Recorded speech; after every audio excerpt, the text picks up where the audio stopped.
We made it. The best ball playoffs are here. It is advance rate Tuesday. Everybody lamenting or celebrating their advance rates, looking through teams, getting excited, dreaming about millions of dollars or tens of thousands of dollars, whatever your dream is in best ball. This is the optimist week. We should all be excited about our teams, and myself, Erik Rob, and Rob Coakley are going to get into all that. Some of the teams that we're excited about, how our teams are looking, how our portfolios are looking, and what maybe some of these playoff weeks will entail. You know, Jonathan Taylor has a pretty high advance rate, and he lost his quarterback, although he got Phillip Rivers. What does that mean? What does all this stuff mean? Who are we excited for in the playoffs? That's what we're going to do right now here on Spike Week. Let's do it.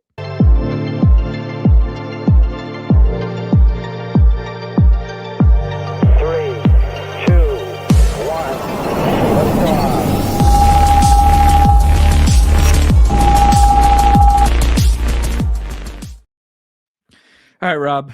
Cole's here, Jenks here, Pack fan. We got people excited. I think everyone is excited. If you spend any amount of time drafting best ball team, even like half serious, this really is like, it's an awesome week. You can dream about almost any team, right? I definitely got some you can't. There's no dreaming. There's nightmares in some of these teams that somehow advance. But this is the week where most of these teams are going to get wiped out. You had an awesome season. Hate to tell you, it's probably going to feel really bad next week. Had a bad season. You actually could feel optimistic, or you could just be wiped out. This week has, you talk about this a lot. We played 14 weeks of the season. We want to get everybody wants to get as many teams through to the playoffs as if someone says that's not, that they're lying. If someone says they're not trying to get teams through, but we come to this week, particularly this week, and what all your teams, basically do in a 1 week little sample, right? A 1 week competition. In Best Ball Mania, you got to beat 15 teams, right? On DK, you got to beat 11 teams, what have you. What you do this week is just as important as the entire 14 weeks before now, leading up until this point. And so that's the fun, because that's what makes this sweat like incredible, right? I'm going to be rooting on the Cleveland Browns. Nobody wants that, but I'm going to be rooting for it. All this stuff that happens this week is so big, and that makes it really fun. But also, we could be recording, or we could be doing this show next week, and maybe not be feeling so happy about that if it doesn't go our way. The one thing that you brought up, and there's a lot to touch on there, but the fact that we're about to go into week 15 and Phillip Rivers in the year 2025 is a talking point right now is something like I would have never even, like, you could have told me to guess 10,000 things that was going to happen in the NFL this year. I don't think Phillip Rivers coming back after 5 years to play for the Indianapolis Colts would have been on my list, especially because, correct me if I'm wrong, because I didn't double check, but didn't the Bengals release Flacco again? They told him to stay home or something. Did they? I didn't see. I thought he said they told him to stay home. I don't know, dude. Like, it's insane. It's insane. But yeah, we just did 14 weeks, and guess what? That was 1/4 of the season for the playoff format. Like, the thing about that though is you can get yourself numb over if your advance rate was bad or good, because you're playing that for 14 straight weeks and you're sort of watching those teams. It doesn't become as emotional. Like, you can be happy about some of the teams that advance, but week 15, this coming week, every year is the toughest week on best ball players. So get your mental health in check, because it's a tough roller coaster this coming Sunday, and enjoy the ride, and try not to get too bent out of shape over it, because it's going to be a rough, no matter how many teams you did or didn't advance, it's a tough week. I think it's almost always, and unless you're the 1%er that really, really runs hot this week, right? Like, runs crazy hot, which is also very difficult, because if you have a super duper high advance rate, a lot of the time, not always, but a lot of the time, you have fairly sizable stands on some guys who hit, which means they're also going to show up on other people's teams in your pods, right? So there's this weird thing where on everyone, I think, making sure that you just enjoy it, because, like, dude, you're going to get to Sunday Night Football and you're like, I spent all this time and I'm looking at two teams, I'm looking at two teams, or, maybe 5 teams, or, if you're really a sicko, you drafted thousands and thousands of teams or whatever, like, but still the amount that it gets trimmed down to, just even that are like worth looking at anymore is crazy. And it happens so fast. And so you just gotta try to enjoy it, right? Like I'm enjoying the Phillip Rivers bit, even though quite frankly, like I'm cooked in Best Ball Mania. Cooked. Like I advanced 13% of teams, so below expectation. And Jonathan Taylor is the driving force on more than half of them. So it's like, and Gibbs is on a lot. Gibbs is arguably my most important player just across, we'll get to it, across like the entire best ball playoffs, my whole portfolio.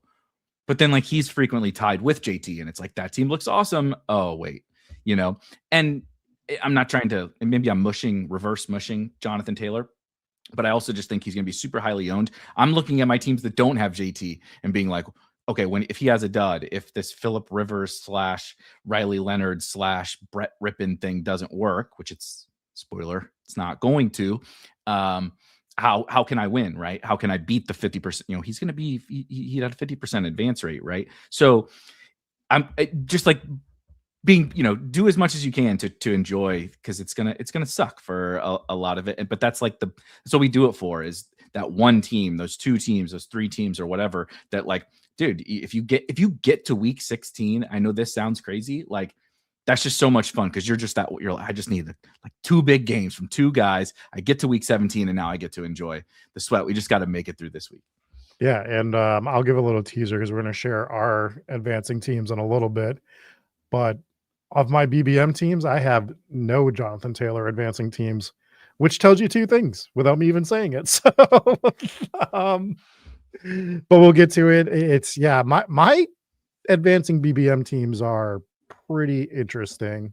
As I was going through them earlier today to actually start naming them, I'm excited to share some of them. I have some, like, you want to talk about players you're taking a stand on in playoff best ball, not the way I thought it would go. And the first rounder that I have on the majority of my advancing teams is not the guy you thought it would be either, in my opinion. I mean, he's crushing, but like it's not the guy you thought would be advancing most of my team. So we'll get to it. It's a fun little time to reflect, right? As you go through, whether you had an awesome advance rate, a terrible advance rate, average advance rate, just like going through, I find it fun to just like scroll through the teams, and you're like, so there's some funny ones where like, I know I was like cooking dinner or something like that. And like, spoiler, I literally have a Mitchell Trubisky DK Millie team that got through, and I auto drafted Derrick Henry, which, as you know, like I would rather take Saquon than draft Derrick Henry. So that was not something that I was intentionally doing, but it just cruises through to the playoffs. Mitch Trubisky on a Jalen Hurts team, I think it is, or whatever. So, which is another funny quirk of draft. You remember these little like, DraftKings will have one guy takes Mitch Trubisky, way too early, and all of a sudden his ADP's in range to where you might accidentally shoots. You're like, why is Mitch Trubisky ADP at 170 or whatever, And so anyway, but I really do find it fun to go through the teams, because we're going to sweat them, but also because you can kind of see, like, you remember, like, I was thinking that at that time, or, oh man, like I could have done this. And it's always easy to go back and say, sure, if I could remove Jalen Royals and put whoever right onto that team, it sounds really easy in hindsight, but you can just like get ideas more so than lessons. Everybody's always looking for a lesson, and I think you can just like think about this, right? As you got to this point, there's a bunch of teams you might actually like, whether you had a bad season or a good season, and you're like, what were some little things that you saw as some trends that popped up? Just like to keep that in mind. Think about that in a month or so, right? In a month, 2 months, when you start to reflect on the season. But also don't you see this a lot, right? I drafted two quarterback. All I did was draft two quarterback teams, and my advance rate sucked. It's like, A, that's a trickle down effect sometimes of drafting. You're taking on a risk, right? With a two quarterback team. And B, is it because you drafted two quarterbacks that your advance rate sucked, or is there some, right? If you faded Jonathan Taylor, I hate to tell you, it ain't because you drafted two quarterbacks. It's because you faded the league winner. You know what I mean? Yeah. I had a bad advance rate when Josh Jacobs went crazy in the 8th round. None of my structure shit mattered when the guy who had a 60% advance rate was on 0 of my teams. So like, take the time, enjoy it, but also don't like don't overcorrect in the moment because you're excited or whatever. You're like, ah, damn, I should have drafted more 3 quarterback teams or whatever. Like, there's plenty of time to dig into all of that, but don't let it stick. Don't let the things you're feeling right now stick in. I got to change this about my process. You probably haven't learned that yet. Yeah, and we see people throwing stuff out in the chat. Some stuff I agree with, some stuff I completely disagree with. There's stuff to learn, but to your point, league winners are so important in best ball.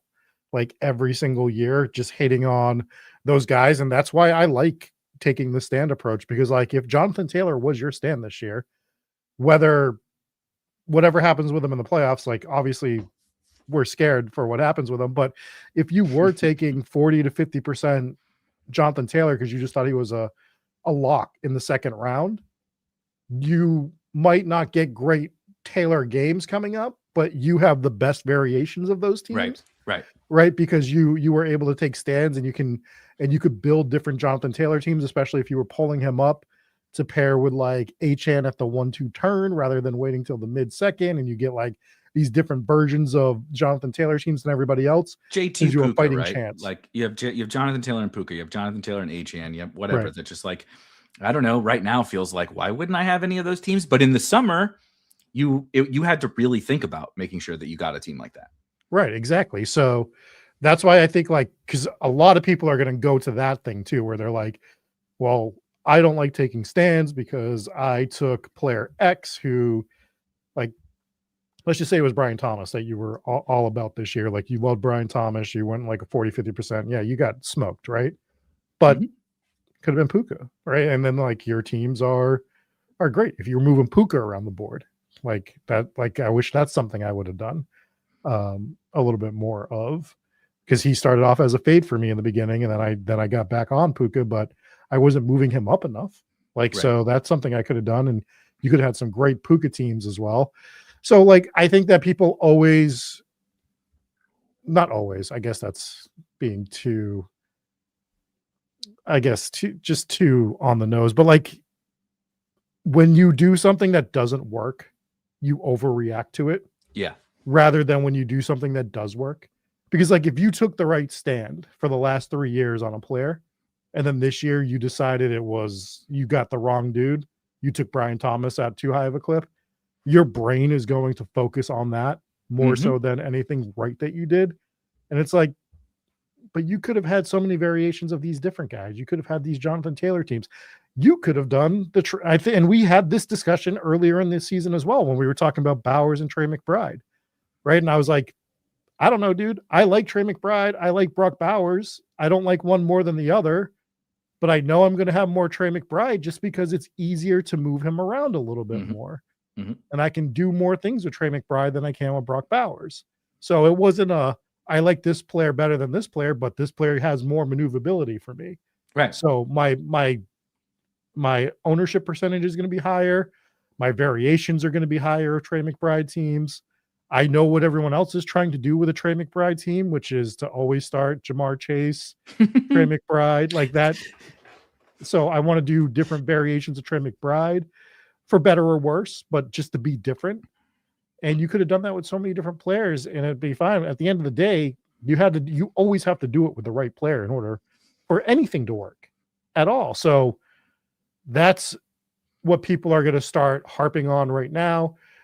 I've already seen I'm not doing 0 running back ever again. I'm never doing elite quarterback again. I think I saw in the chat, which I think is also insane. To be fair, no one may be priced like an elite quarterback next year. So technically, that may be we may have a fun conversation when most of them, sans Josh Allen, have failed this year. Maybe we get a little discount, which then makes it probably even better than it was this year. Right. It's just so insane. So that's the stuff that I'm gonna try to use to my advantage in the market. If you're gonna push all the quarterbacks down to the 5th, but you're gonna keep that other quarterback line up, like we're doing this with the quarterbacks again, it's then I'm just gonna take the high end quarterbacks every single time.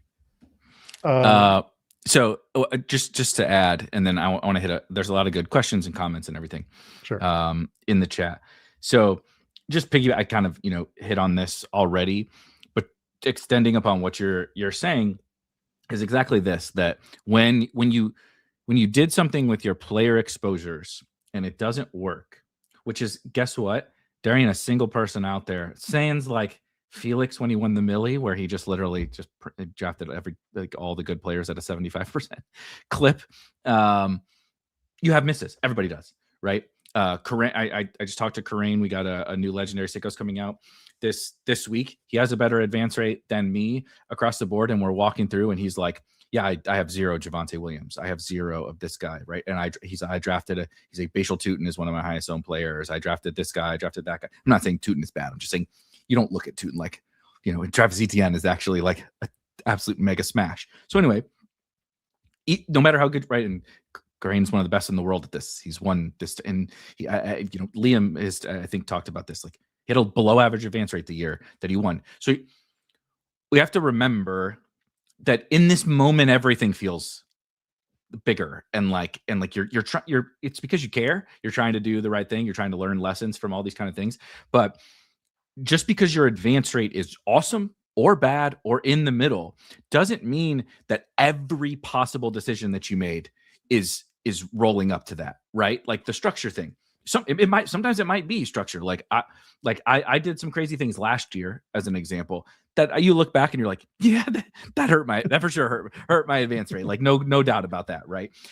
But like 2 quarterback versus 3 quarterback is inherently a little bit better for your advance rate, but that's not going to be, unless your quarterbacks get hurt, which also hurts you in 3 quarterback, by the way, not going to be the deciding factor on any team that advances. You could draft a fucking amazing 2 quarterback team. You could draft an amazing, I'll show you, I have a really fun solo quarterback team. I'm not going to give it away. You could draft an amazing solo quarterback team, right? But did you draft Jonathan Taylor or did you draft Saquon Barkley? Right? Did you draft JSN or Mike Evans? You know what I mean? Like that stuff ultimately matters. But then the flip side is also true. Like you were saying, where it's also easy to say, damn, I really loved Brian Thomas. I'm a fucking idiot. I'm never doing that again. And it's like, okay, maybe you can think about the Brian Thomas thing for sure. But like that doesn't mean taking stands is bad. Like I think it was Dog Vision in the chat was, basically saying grow some and put them on the table. And I'm like, brother, that's what we do here. We the king of putting them on the table, but that leads to misses. That leads you whiff sometimes. I have 60% Will Shipley, dude. He has not provided a single point to any of my teams all season. We were really close on the first fucking drive of the whole season, but nonetheless, right? That's a monster miss. And I have a million live teams, whether he's on there or not. He's not the reason if a team didn't advance, it's not because of Will Shipley. It's because of something else that has happened. And so just like make sure that you're like actually learning what the lesson really is. You're not like making huge assumptions just because something went wrong and now you're like attributing like all these different, like everything went wrong, right? I loved Brian Thomas, which was ended up being a really bad mistake for your advance rate, but then true.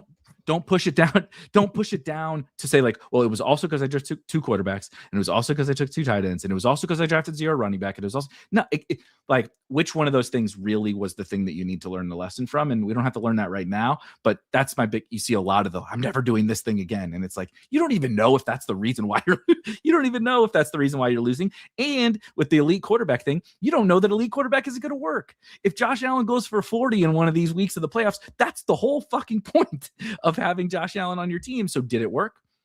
I don't know. It remains to be seen. We haven't even seen the key parts. Yeah, and perfect segue. Bree, shout out Bree. Thank you for the super chat. And I am also team Josh Allen for the next 3 weeks. Is what I have. Is what I've learned, buddy. So am I, and you will see it.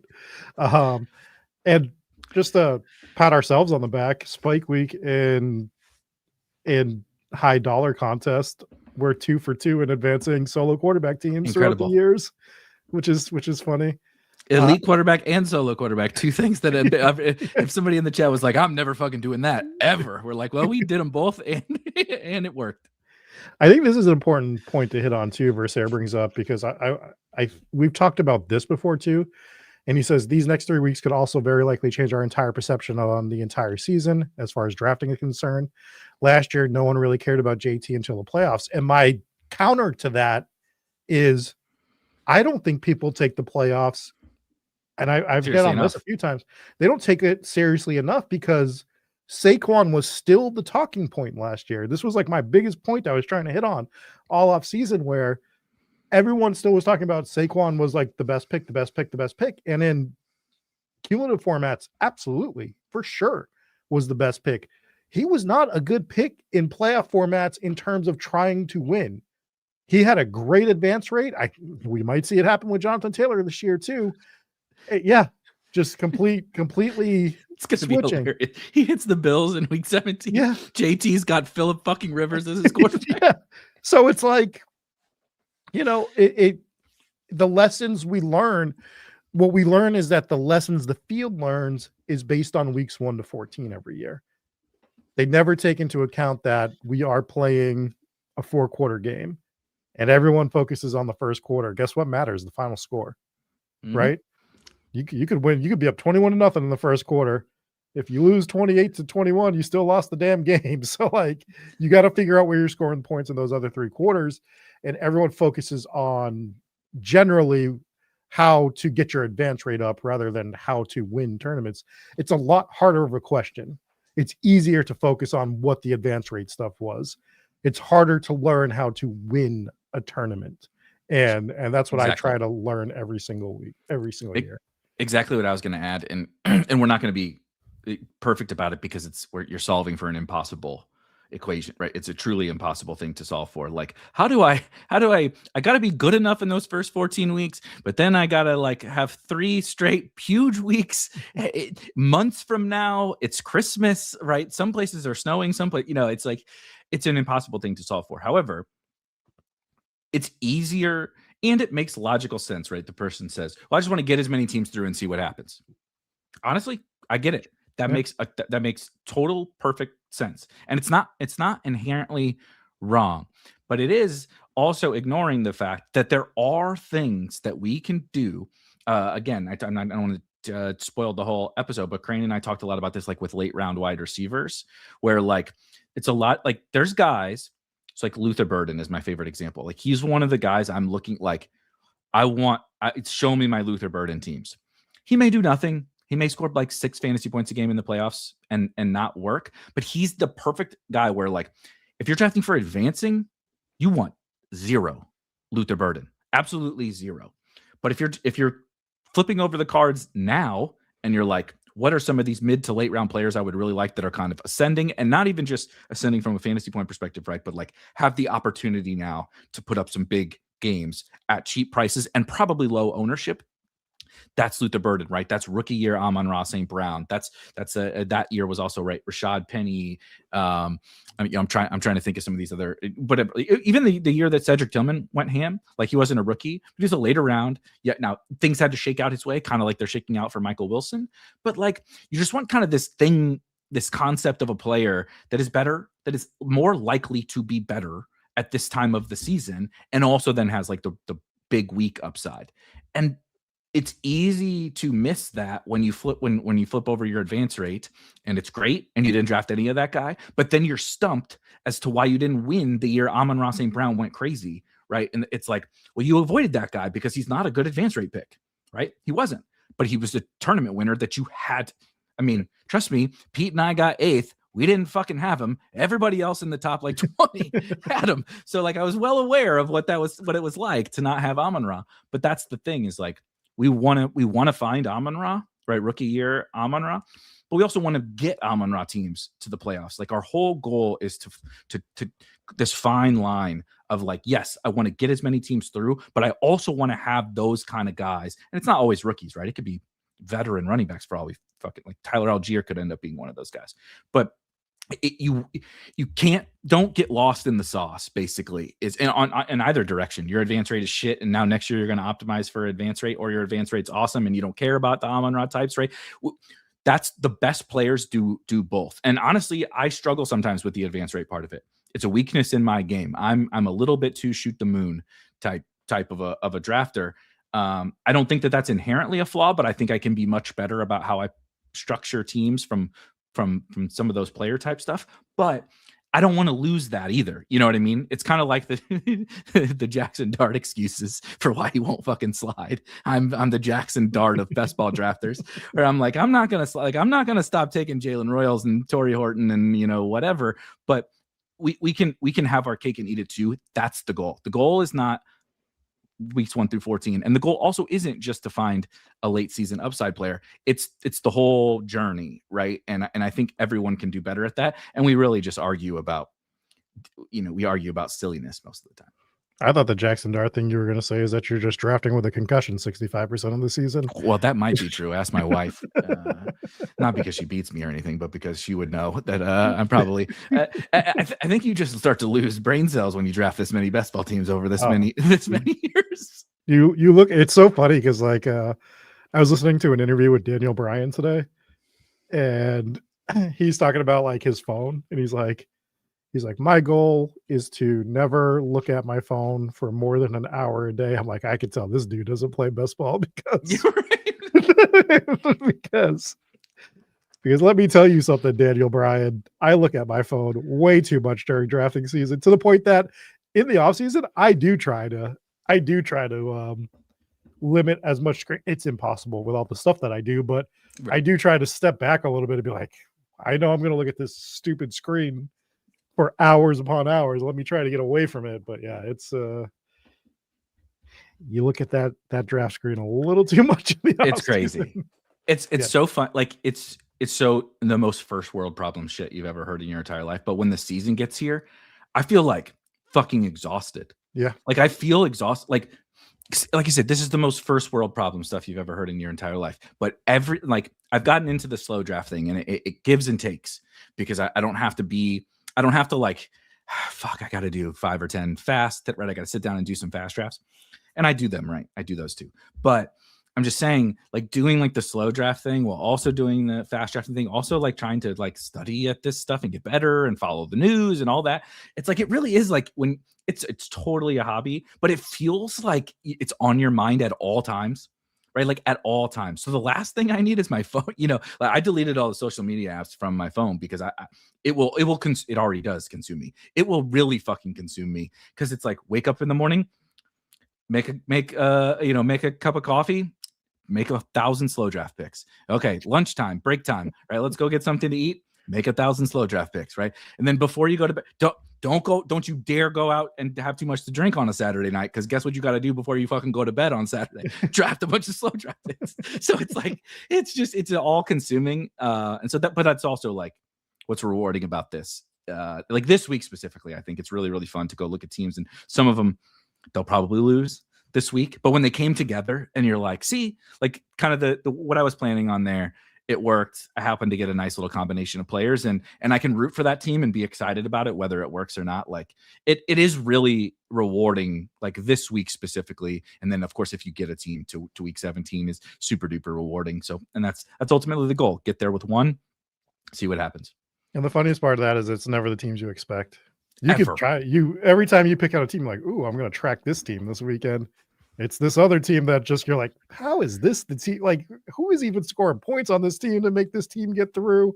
Like, that's one of my favorite things with best ball. Like, you could pick out your best team. That shit's going down in flames immediately. And this team that you left by the dumpster is getting through. So every year, that's how it goes. That's why, dude, I told you, and everybody knows I'm much more of a zero running back style bro. I got better at that this year. Undoubtedly got better. I thought Jahmyr Gibbs is like my most important player in the fantasy playoffs. He's my highest owned first rounder and he's on both of my 555 DK teams that moved on. And then of course I have him with Jonathan Taylor, but I also have him without. So it's kind of the nice way to get away from some of the JT chalk, and also JT chalk that I'm like not excited for. But I'm also overweight JT, and JT was a really helpful piece for me. But and we'll get to folks' comments, and then we'll bring up some teams here to talk through them. So a little bit of a segue is I'm following DraftKings pretty closely, because I think my team. I think I'm just better. Honestly, I know it's partially because other people suck, so it's not really me being better necessarily. It's that the opponent is worse. But I do also think I'm better on DraftKings, and it's that's something I want to study over the summer. or over the winter, I guess the off season, and figure some of that out. But I think I have some pretty fun DK teams. But part of it is because JT is a huge driver of my advancing teams on Underdog and on DraftKings. I have, like I think I have a 17% advance rate, and I have like 3 JT teams like on DK, which is like a little bit, my God, how bad were your JT teams that you only got 3 of them through? But also, like, I didn't take him as much, but I was still able to have a better advance rate because I built better teams on DraftKings. So I'm really, really excited for the DK sweat. I know everyone cares about is BBM, but I think that the DraftKings sweat's going to be really, really fun. Well, let me present something to you, and we don't have to have the full conversation on it right now, because I think it's really thought-invoking between the difference between BBM and the DK Millie. But with BBM shoving these regular season prizes down our throat, or worse. I forgot about those. I wonder if I have any. Well, I just assumed I haven't looked either. But I just assumed no. I don't draft for that. And my point being is, do you think there's enough drafters that are drafting for the median for the high scores where it ups their median average point score, that it's going to have at least a small effect on our advance rates because we're not drafting for that? Specifically drafters like myself and you. Like, and I'm fine with that. Like, I don't I don't care, but like, is that something we should be like? That's something I started thinking about a little bit today, and I really would have to dive into it more. But I wonder if it's good, bad, and different. You know what I mean? Like, yeah, is it bad for your advance rate, but good when you get to the playoff pods? So that's at least what I tell myself. And the other funny thing about this is, for me personally, I always have a better advance rate on DraftKings. And I don't think it's because I'm adjusting my strategy to advance more. I think it's because people are worse. And I think it's also easier with 20 rounds, with full PPR, with the bonuses to like have your cake and eat it too. Right. Their touchdowns are a little less impactful, which I think is better for me, where I'm like, of course that helps the running backs, but it also, when you hit on picks, like I'm trying to think of what a good example is that this would be, but a guy who's like actually been a really good pick but isn't scoring touchdowns, they're still a pretty good pick on DraftKings, right? Yeah. They still end up being a pretty good pick on DraftKings. Whereas on Underdog, it's like, congrats, dude, you caught 10 passes for 100 yards. Here's your 15 points. Like Dylan Sampson had a rushing touchdown and he matched you, you know, like that. That's it. So it's a little bit of that. But I do think what's been fascinating that my brain is in a pretzel from all this, Rob, is almost every year, my playoff results are better, like weeks 15, 16, 17 on Underdog, because I think it is a little bit of what you say. I build for that, and no one else really does. And then you get crazy overlap in the playoffs. And I'm just like, I build differently. I build like naturally unique teams, all this different kind of stuff. And so, you know, that's going to be bad some years, right? Like I didn't make the finals on Underdog last year, but when it goes well, you get a monster into the finals and you're like super duper live. And that's kind of what's happened, like almost like every other year for me is. So maybe, maybe I don't think that's true if you look at my BBM teams, but maybe like you get one there. And to your point, it's like, yeah, you had a 14% advance rate, but you built for this, right? You built for Burden. You built for Devin Neal. You built for what, I'm just picking names out of a hat, but like, those guys aren't on advancing teams because they sucked. They sucked all season, but you built for this and were able to power your way through the first 14, 15 weeks. Yeah. So those are just some things that I've been sort of considering more. I think your point with the playoffs makes a ton of sense there. This is good. Min Cash Merchant. The Phillip Rivers thing. I honestly had kind of forgotten about Anthony Richardson when the first Phillip Rivers news came out, because other people were like, is AR coming back? And I was like, oh yeah, Anthony Richardson. He's like so out of sight. He's like fucking Will Fuller. He's like out of sight, out of mind. It's an eye issue, right? For Richardson. He's like, yeah, I guess it's like bad though. Like someone said that was, I was like reading some reports. He hasn't even like jogged or something. Like it seems like almost catastrophically bad for his eye. So hopefully he doesn't like lose it or lose vision or anything like that. I will agree with South You can join the Spike Week Discord. If you have a Spike Week premium subscription, you get access for free to the Discord, or it's only $5 a month. It is great. It's probably not great experience for people that don't draft like us, who come in and like want to sweat Saquon Barkley because like no Spike Weeker drafts Saquon Barkley and we draft Harold Fannin, right? So when Fannin scores, if you drafted more than 12% Harold Fannin, the Spike Week Discord is a great place for you, because every time he even throw him the ball, everybody celebrates. Let's see. When I was victory lapping a DeAndre Swift touchdown, I almost got forcefully exited out of the Spike Week Discord. Yeah, this is a Kyle Monunga. Like we built the bandwagon for fucking Kyle Monunga. We're not, and I was on it too. I was on that too, but I liked both. I know I have some Swift teams too, but old Kyle, yeah. Every time Swift like even comes on the field, there's like a chorus of boos. You can hear the people typing on the other end. This is a great point, a good reminder. I always do love these reminders too, right? We do it during the season of like, remember, through 6 weeks last year, this guy was the wide receiver 1 and he didn't matter. But this is also true. OMG says, reminder that no matter how good you think your teams are, expect pain. Bryce Young and Derek Carr were the optimal playoff quarterbacks last year. And in week 17, Drew Lock went for 30 in the finals. And so it's like, crazy stuff is going to happen. I have no idea who it's going to be, but it is going to be nuts. Like, it's going to be absolutely nuts. Let's see. Yeah, there was some talk about Gibbs versus JT. So here's what I'll say in terms of their matchups this week. The Rams are definitely not a cupcake matchup for Jahmyr Gibbs. However, he catches so many passes now, which is really nice, that I'm not all that worried about it. He can hit a home run. Not that JT can't, but he just is going to have, and there's no way Rivers is playing this week. So he's going to have Brett Rippon, I think, against the Seahawks defense. And like, dude, like no one runs. Like Barry Sanders couldn't run on this defense. Like no one runs on this Seahawks defense. And so you get a really, really bad quarterback. You think the Seahawks don't know, like, let's take JT away and make Brett Rippon throw touchdowns to Alec Pierce and co. So it's just tough sledding. He's awesome. Anything can happen. Sometimes you can score touchdowns or whatever, but I'm much more confident in Gibbs this week against the Rams, and I don't think it's particularly close.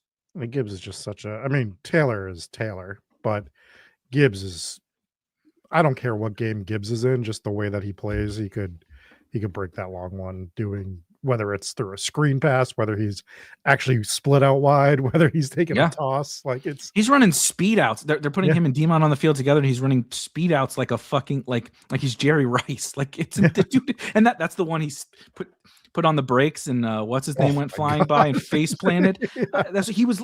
He lined up out wide, motioned in, ran a speed route, then puts this dude on in a grave on the sideline. Like that's a running back. That was a running back. He's crazy. Yeah, this is another thing. And we talk about this all the time, but these are good picks. If you hammered, I was overweight Malik Neighbors, I was overweight Tucker Kraft. If you hammered those guys, you weren't wrong. Injuries happen, right? Like, were you wrong if you drafted James Conner or Trey Benson? Were you wrong if you drafted those guys? I don't know. Not really. Feels it right now. Yeah. It sucks. It sucks. It does suck. But it just is what it is, right? And that's part of it too. Flip side, I have more probably Jaden Reed teams going through than anybody else, and he's back on the field. So exactly. Exactly. Let's see. Happy min cash day. That is the crazy thing. And you want to know what's even crazier about optimizing for advance rate, or just like not optimizing for, overly fixating on it? The min cashes, you get your money back. This isn't even like real. Like, this is like, dude, go look. I'm sure everybody already has, but on Underdog, even if you have an above at like a really good advance rate, the amount of money you're getting back tomorrow or whatever is a fucking fraction, like a tiny fraction of what you put into this. You basically have to make the finals. Like, that's it. And then you really want to make a run in the finals, but to like have a good year, you got to make a final.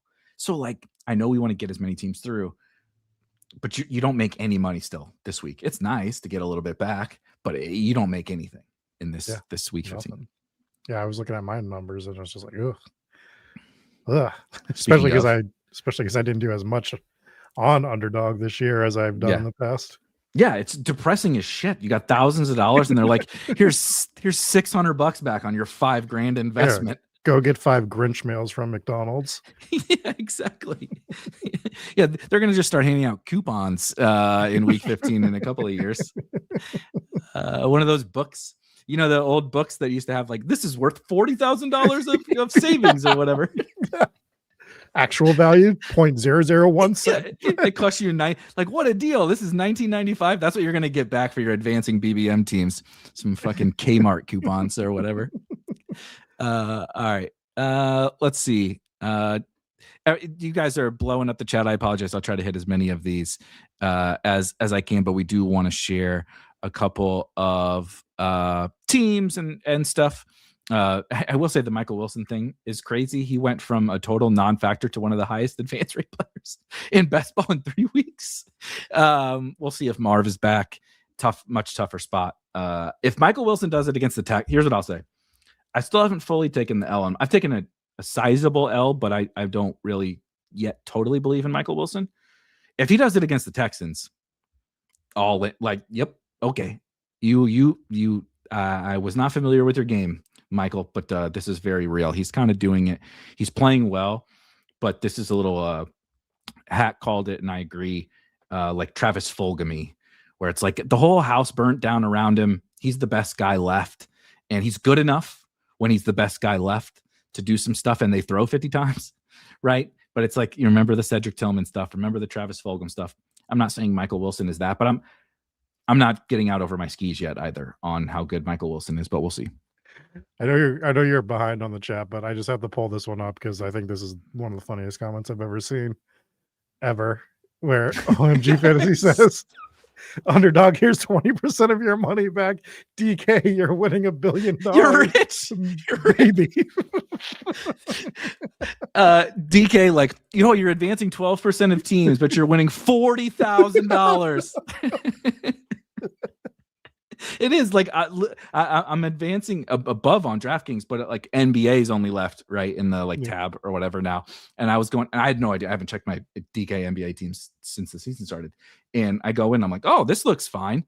And I just quickly did the math. I'm like, I have a 13% advance rate. Why does it make me feel like awesome when I go look at that page? Incredible. Oh God, that is so true. That is such a good best ball. Like, they don't, what's the meme or whatever, where there's the guy in the corner, like, they don't know they were talking about the payout stuff.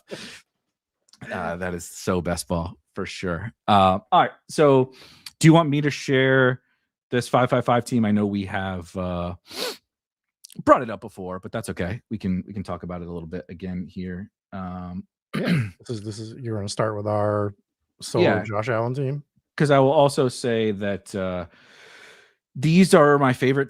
Like I said, what do you root for in the playoffs? If you draft in any form of volume, you're getting a bunch of different teams in. You can root for your highest owned players, and we can look at some of that too for me. But I drafted 11 555s, and that's also very funny. They're talking about Michael Wilson's Madden rating, and Al says they just changed it. But got 2 of 11 teams in the 555 through. It was brutal.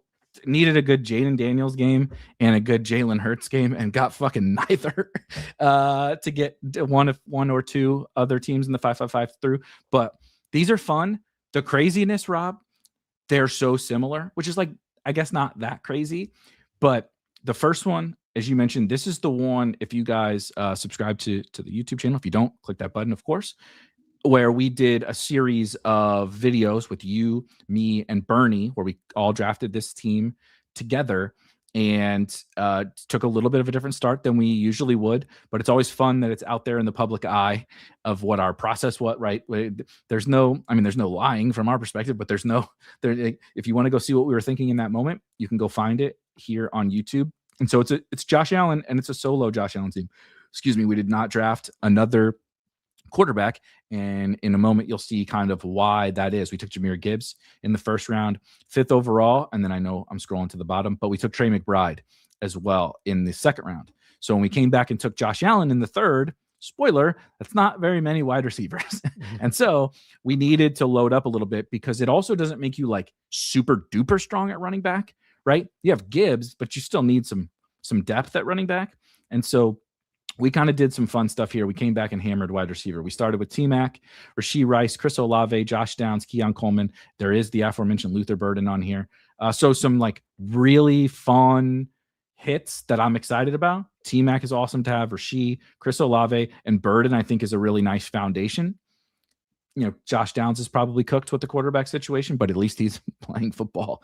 So that's nice. You know, Keon is probably cooked and Josh Palmer is probably cooked, but it's not over. Right, it's not over for those guys. And then Io Manor, I was really excited on Sunday when he caught the first drive of the game. He caught a touchdown. I was like, oh my god, we're finally going to get an Io Manor game. He never caught another pass. But it's not perfect team, right? And there's Dalton Kincaid on here too. But it's like got enough at wide receiver, given the fact that we have Allen, Gibbs, and McBride. And then I think we rounded out the running back room fairly solidly. Zach Charbonnet is a nice little pick. Bill obviously hasn't worked super great, but there's work. You know, he is a technically a live body who's young and could get some more down the stretch for the Commanders. Trey Benson, what could have been, right? What could have been. Tyler Algier, another good pick. And then the aforementioned Kyle Monangai with the RIP Kendre at the bottom. This team rocks to me. It specifically rocks for this tournament where it's 8. There's only 8 teams in this week 15 pod, in your week 15 pod. And I think it's strong enough to make a real run. I can't wait to see who we're up against in that pod, because I think we're going to be up against a lot of JT, maybe a lot of JSN, and just having the Gibbs, Trey McBride, Josh Allen team, I think is going to be so different. And different's not always good, but I think it just lends us a spot to, when you're that different, you could just be right at the top the entire day on Sunday. Well, it's not inherently good, but it's also not inherently bad. But what it does do is it you know exactly what you need to happen. Right. And you're the only one that needs that thing. Right. Like, so you have this one path, you know what it is. Everybody else, you're taking the scenic route and everybody else is taking the highway. And it's like, if they run into traffic, you fucking win. Right. So like, that's it. That's all you really need. Yeah. So I think it's a fun team to root for. I can't wait to get the updates on Sunday for that one.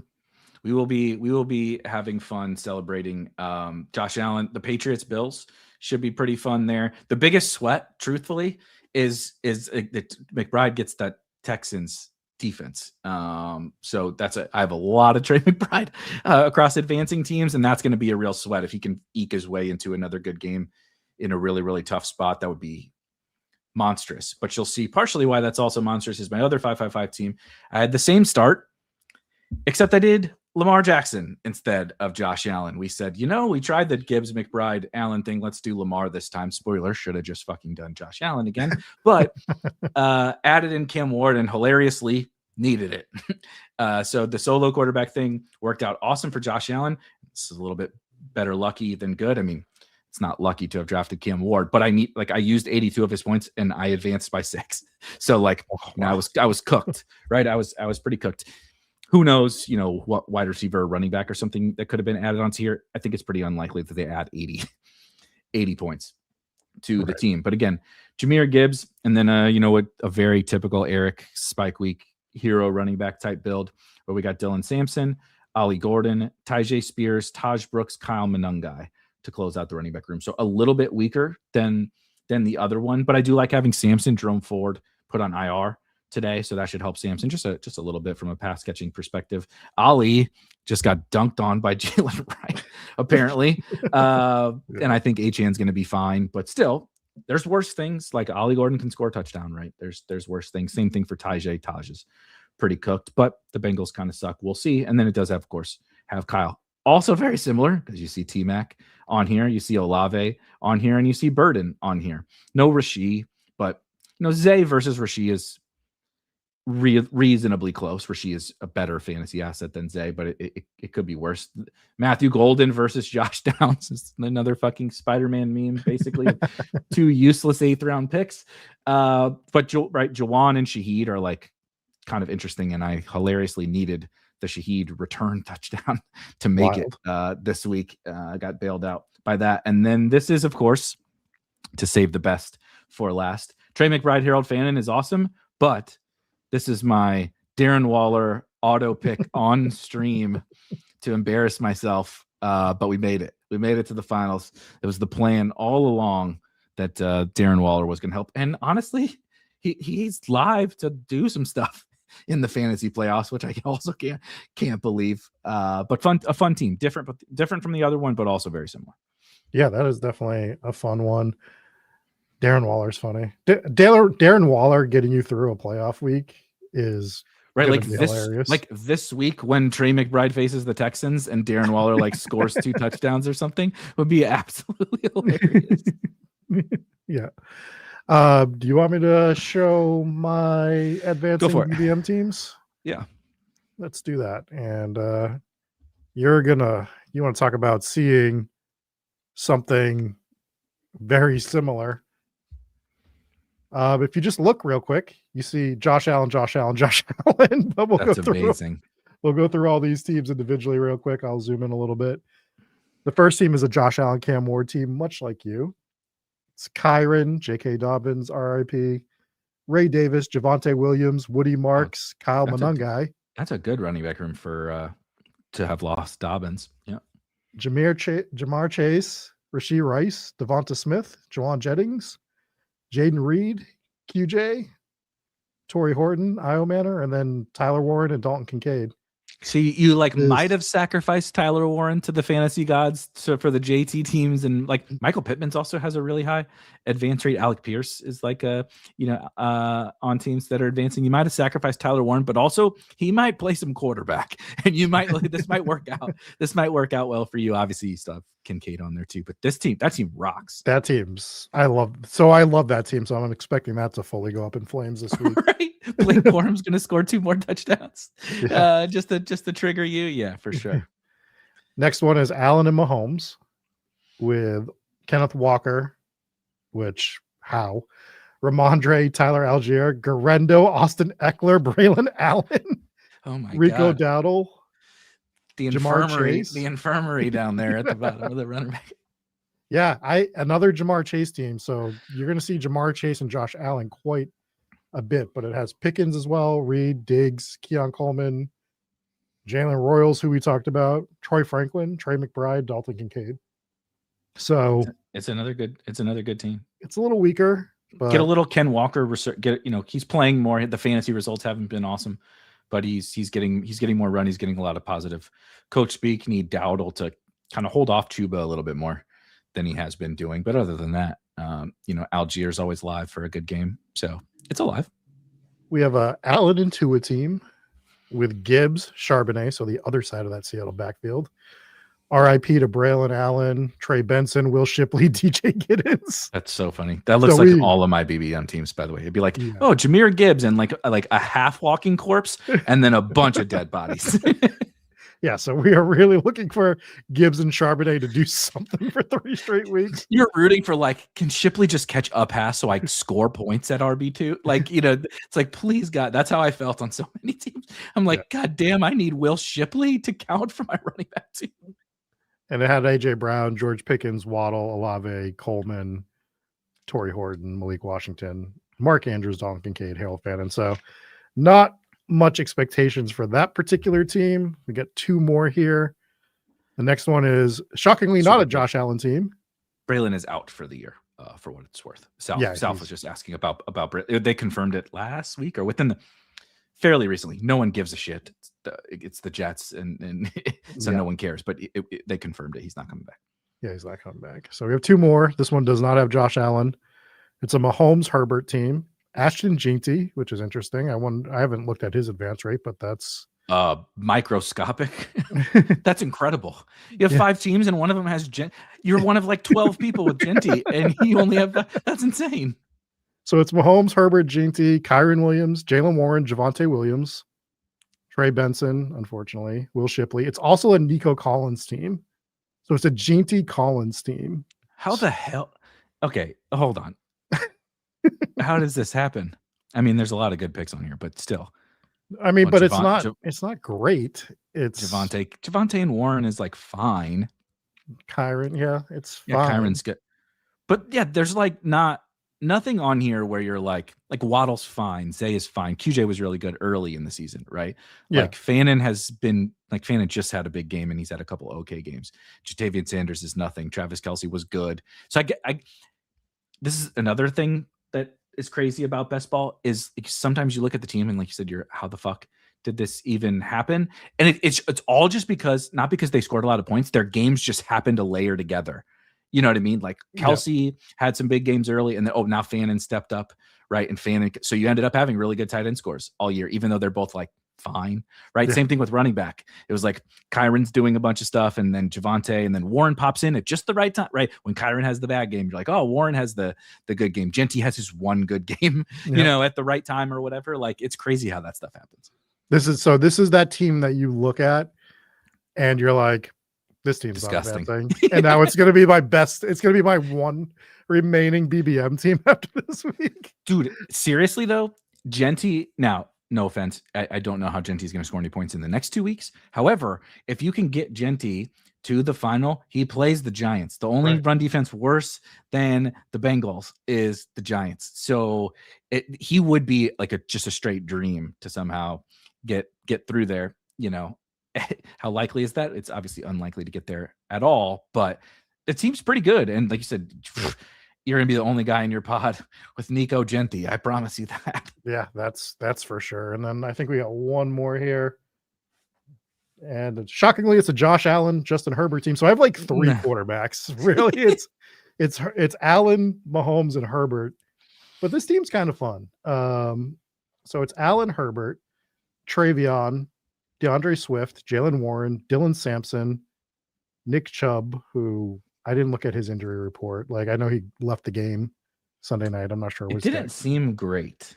Yeah, it didn't seem great. That's fine. Because I really need those other 4 guys. It's got Will Shipley, of course, but the top 4 is going to do it for you anyway. And technically, Ty Johnson can pop up for one of those weird fucking Ty Johnson has 6 catches for 80 yards in a touchdown game. Yeah. Like he does it like twice a year or so. Yeah, it's Jamar Chase, Tet, Jalen Waddle, Trey Harris, Luther Burden, Quentin Johnston, Josh Palmer, and Trey McBride and Mason Taylor. So another Jamar Chase team, another Trey McBride team, another Josh Allen team. So like that's my core of players. But to the point, like there's some really fun teams to root for. I think that Genty Nico team is going to be an interesting one to watch for on Sunday. Yep. It's gonna. I think that one's gonna just be so different. And Kansas City they're already we already know what's going on with them, but they have to push the ball or do something coming up. So I don't know. It's gonna be a fun one. I totally agree. It's gonna be tough sledding for those Raiders for the next. They have the Eagles, and granted, the Eagles defense in its current form isn't quite as good as it was, though still quite good. And then the Texans for back-to-back weeks. It's like getting a Raider to the final is everyone's dream because they have such a good matchup in the final. Even as bad as they've been, as Heck says, the Vegas offensive line versus the Giants is the stoppable force against the movable object, like the epitome of that. But that's why I have some Geno teams and Bowers, of course, and what have you. So I'm right there with you. Just to kind of to go through some of the stuff you were going through your 5 teams, which of course identified your sort of core that you're rooting for, and we can hit some of you guys stuff in the chat as well. So this is just in let's do all of DraftKings. So we have what we call the advance rate view here within Draft IQ. There's obviously, as you can see, there's a whole million different views. You can go look through all this stuff if you have a subscription to Spike Week. But I've been particularly enjoying looking at the advance rate view or the opponent advance rate view. Of course, there's other tools and stuff to look for at BBM advance rates, like BBMDB and stuff like that. But nobody has DraftKings stuff, right? And no one will get it. But you can look at what advanced in your what your opponent's advanced, and use that with what you advanced to kind of get an idea of who's going to be chalky on DraftKings. But anyway, across my 336 DK teams, the player with the most on the most of them for me is George Pickens. That is not unique by any stretch. That is also my opponent's highest. He's higher owned on advancing teams on DraftKings within my subset than JT is, George Pickens. So he was just like that valuable. So I want to have George Pickens on my teams for sure, but he's not going to be any big differentiator. Unsurprisingly, Will Shipley, because I just drafted him 191 times. He's on 23 teams. But then, like, I kind of hit at the very beginning. I'm a freaking Browns fan all of a sudden as the playoffs get here. I'm a Shador fan, and everyone knows I don't really like Shador. But Team Shador for 3 weeks, brother. You're going back in the garbage in Week 18. But I'm gonna try. We're gonna go full Team Shador. The couple that lives right down the road from us went to Jackson State when Dion was there. They're like huge Jackson State fans and like Colorado fans and Dion and Shador fans and everything. And so I have to bite my tongue when I speak about Shador around them, but not for the next 3 weeks. I can pump him up as if he needs any more ego. I can pump up Shador for the next 3 weeks. But again, then I just want to, Gibbs. I had 40% of my Gibbs teams advanced. So I'm pretty darn excited about that. And then it's kind of a smattering, right, of some of the typical guys that you would expect. Like just enough Javonte. Troy Franklin is a good one to have that you had. Of course, Kyle, Trey McBride, JSN on 12 teams, right? So Burden on 12 teams. So I'm like I said, I'm not optimistic about underdog at all. Whatever happens over there, if I get to week 16, that will be gravy. But on DraftKings, I'm a little bit more hopeful because I think my teams are just all around better, at least the ones that advance. DraftKings, I just checked, the millipods are out. So I'm not sure if your 555s are out, but the millipods are out, which is fun. They're so quick. Yeah, they're like stack corrections. Fuck that. Yeah, exactly. Exactly. I mean, it is wild. We don't got to get into this part of it, but it is wild that they're still like a site is still talking about like stack corrections and waiting multiple days in the year of our, like every other, like the sports book pays out like the moment shit happens, right? And like your fantasy matchups are just like no one cares. No one's following it. It's over. The DFS slate pays out, by 6 p.m. or whatever. Like no one cares. So like I don't actually believe that it has anything to do with that. I think that the process that they have behind the scenes is just antiquated from 7 years ago, and they haven't updated it. Stat corrections were important 15 years ago, because I remember specifically so many more inaccuracies. Yeah, there was more inaccuracies back then. But also, the majority of those inaccuracies 15 years ago were defenses. And it would be like a sack or something, like constituting a sack. Mm-hmm. And I did watch that swing a fantasy matchup one time. But like, you're not miscounting a touchdown, right? Right. Like at most, you're adding 0.10 for like a yard. Maybe? A yard. It might be a yard, right? Or is it a catch? And usually that gets. They're so good at it now. Yeah. If they called it a catch and it was actually a backwards pass, they'll correct it like very quickly. They've advanced that so much that it's just not relevant for the most part anymore. You'll maybe see it once in the year that it actually comes back and they have to fix something. If that, it's kind of silly. And that's why they do the DFS payouts like they do now and everything. It's just, you might as well at this point. Now, if you want to tell me you're taking an extra day because you're paying everybody out, like Underdog does, which I don't know if I like or don't like, but they're actually at least paying out that minimum threshold. Like, sure, take the extra day to do that, but like, don't throw stat corrections at me. I just watched the documentary about FTX, and SBF, Sam Bankman-Fried, and now every time for the last little bit, it was fitting that I watched it just now. I'm like, they're waiting to advance these teams. Do you think they had to move some funds around from the pick 'em to the best balls to cover, your conspiracy? I start to wake up with a fucking tinfoil hat on because I watched this conspiracy theory about this, but I'm obviously kidding, but it is interesting. I don't know how I feel about that. I don't, it doesn't really matter. I guess I'm just completely indifferent. Pay out on advancing or pay out on when you get knocked out. I don't think I really care. It doesn't matter. I think I'd rather have it when I got knocked out, but it's not something I'm even willing to have like a more than 30-second like debate over because I don't care Yeah, enough. right. Right. Right. And we will, and trust me, I'll debate about fucking anything. And so that tells you how little I care about that one, that I actually don't want to debate about it. I haven't checked this. I was just going to check this as one kind of final thing. I love, as a high level quick gauge. I also do love to look at our exposures tab. And of course, on any view, you can set your filter for just teams that are advancing, right? We have what we call teams to sweat, which is not relevant anymore, but during the season, it's relevant. You can see how many points you want to see teams within that many points. You can just look at those. But on just my advancing teams, you can see kind of some macro level data. As we talked about, Rob has a ton of Josh Allen. Yeah, I got 60% elite quarterback on my advancing teams and 44% elite tight end. Hilariously, 40% dual running back, which is a little misleading because that counts like Travion, probably by the end of the summer, RJ Harvey. So like a Gibbs Travion team is dual running back. I think most people think oh, it must be a lot of Gibbs JT. There are those for sure, but it's also like a little bit of Ken Walker would count or something like that. He would also count. So just some super quick data, and then some people will be interested. We talked about the structure stuff. It's funny because I draft a very elite tight end, right? 44% and 32% late round tight end. So that's why you see it's when I do late tight end, I take 3 pretty much. And when I do elite tight end, I take 2. And so that's pretty much it. Nothing super profound to get to there.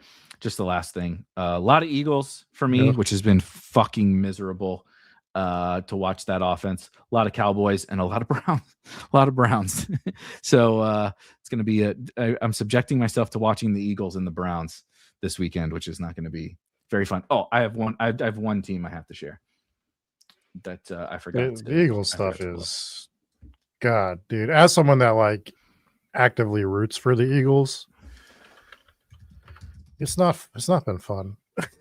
No, because it's one thing to regress a little bit or struggle to run the ball and still do something fun every once in a while. It's 3 hours of you're just tilting your face off because it doesn't make any sense how they're so bad. Yeah, because they're that bad right now. Yeah. They're horrible. You're playing the Raiders this week. Just go out there and launch the ball down the field.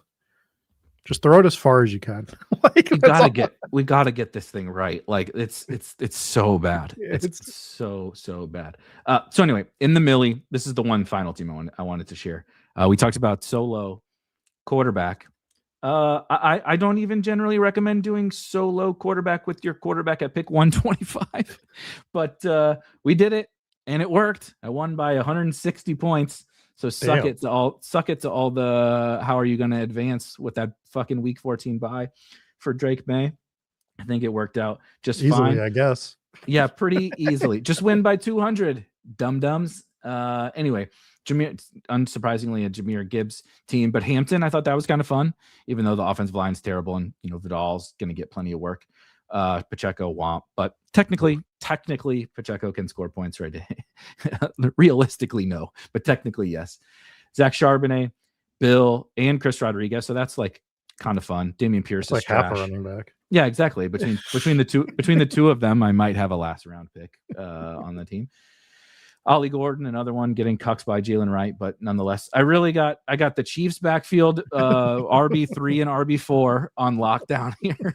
Pacheco and Damian Pierce and the Commanders. I was really good at getting the worst backfields and getting the worst players on said backfields. But Sean Tucker, again, maybe you should have drafted 4 more quarterbacks. Yeah, seriously. Sean Tucker. But anyway, Gibbs, there's not an injured running back. Okay. There's not a guy who's probably going to score fantasy points, but none of them are hurt. So that's progress. But then the wide receivers are actually pretty sexy. George Pickens, Zay Flowers, Emeka Buka, Jaden Reed, your boy, Pat Bryant and Troy Franklin, Jalen Coker, and Kayshon Boutte. So we really hit on some late round. That's a big reason why this is working. And then it is also Fan and McBride.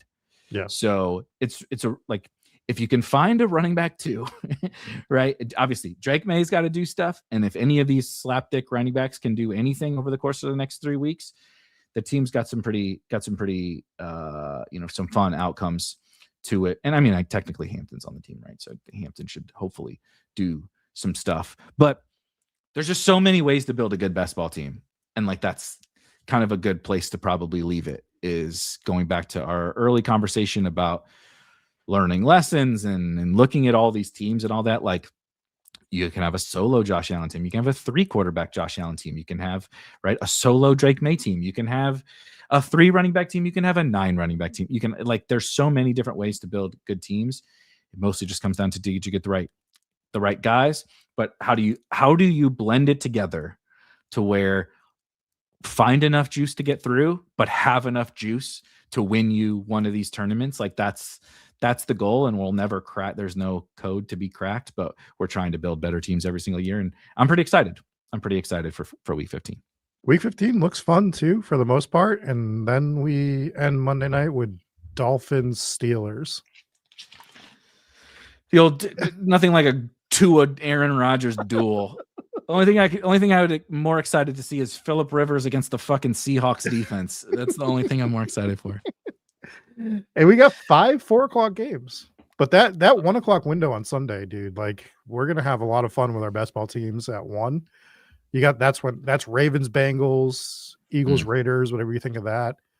Cardinals, Texans, Chargers, Chiefs, Bills, Patriots, Jets, Jaguars, Giants, Commanders, your Cleveland Browns with the Bears. So the 1:00 window is going to really give us a big pathway before we get to that Lions-Rams game at 4:00 on Sunday.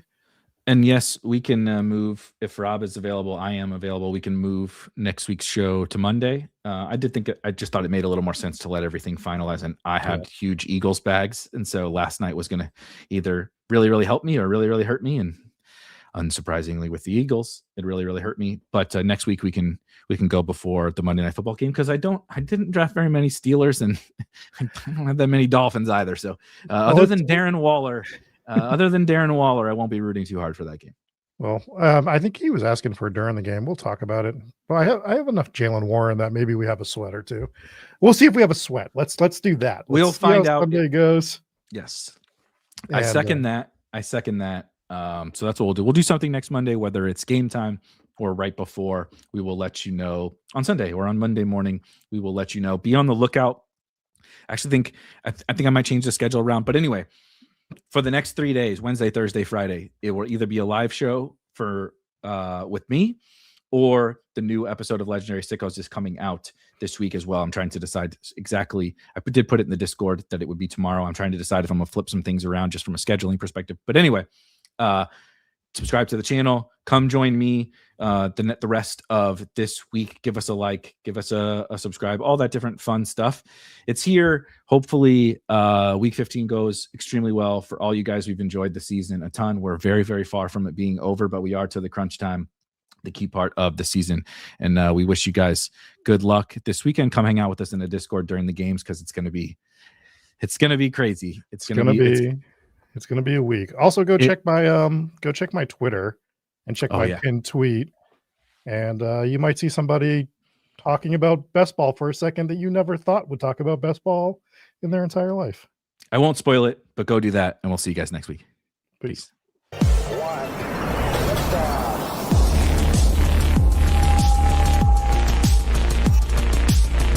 Woo! Those were some spicy takes. Want to stay up to date with all of the other spicy takes we're going to have over here at Spike Week? Why don't you press that subscribe button below? You turn notifications on, we draft a team, boom, you know about it. We have another spicy take, boom, you know about it. You can be there, you can draft with us. You want to stay up to date? That's how you do it. All right, we'll catch you later next time here at Spike Week.